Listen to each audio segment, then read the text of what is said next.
If you don't know Greek, don't speak about Greek. That should be rather simple.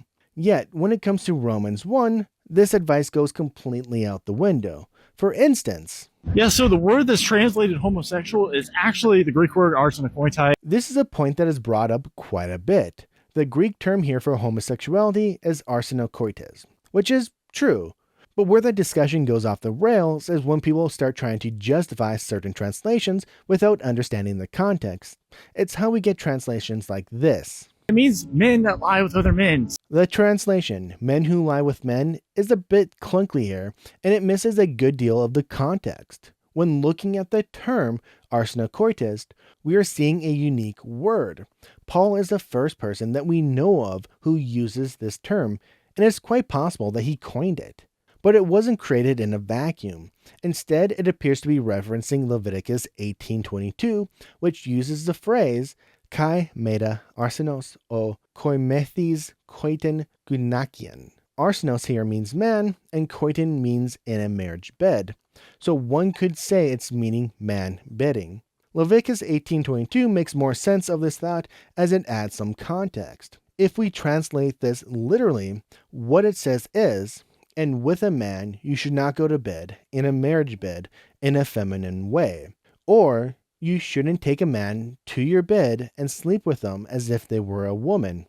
So specifically, it's referring to the man who is penetrating another man. And this is an important distinction, as it's not talking about both individuals, but only the active participant. This is not speaking about homosexuality, but a specific act. While this specific act is something many gay men perform, it's not something that is exclusive to gay men.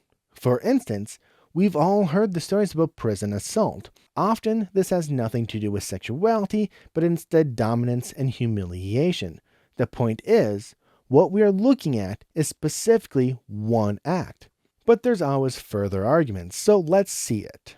And also there's Romans 1 where it says that men were committing shameful acts with other men, getting rid of the natural use for the woman. Romans 1, as a whole, does have the strongest objection to homosexuality in general. Not only does it refer to male same-sex relations, but it is the only passage that refers to female same-sex relations. Now, there are ways one could address this. For instance, one could suppose that this verse isn't really talking about homosexuality. The argument would be that for those who are homosexual, it is their natural inclination to be attracted to individuals who are of the same sex. So they aren't giving up their natural inclinations for unnatural ones, and thus this passage isn't referring to them. Honestly, that would be somewhat of a stretch though, as this sort of explanation relies on retrojecting our modern views into the past.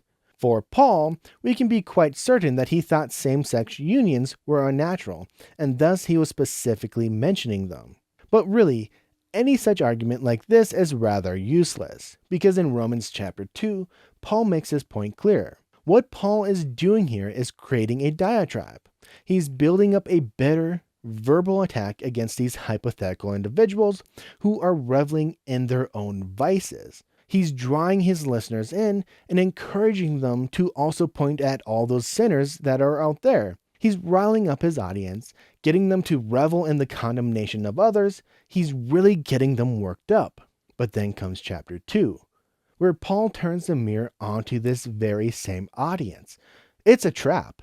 He's gotten them into a frenzy, only to flip the script and show that they are guilty of the same things. While they were busy judging others, they were also condemning themselves, as they are no different than those perceived others. Paul then hits sort of a crescendo here. After he's just shined a massive light on his audience's guilt, a guilt Paul made them condemn themselves, he then brings it all back to the grace of God, that through God's grace we can all be saved.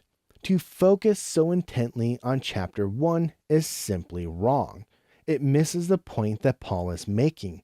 And in fact, it does the exact thing that Paul is telling people not to do. The thing that Paul is critiquing and advising against. So how can such use be justified?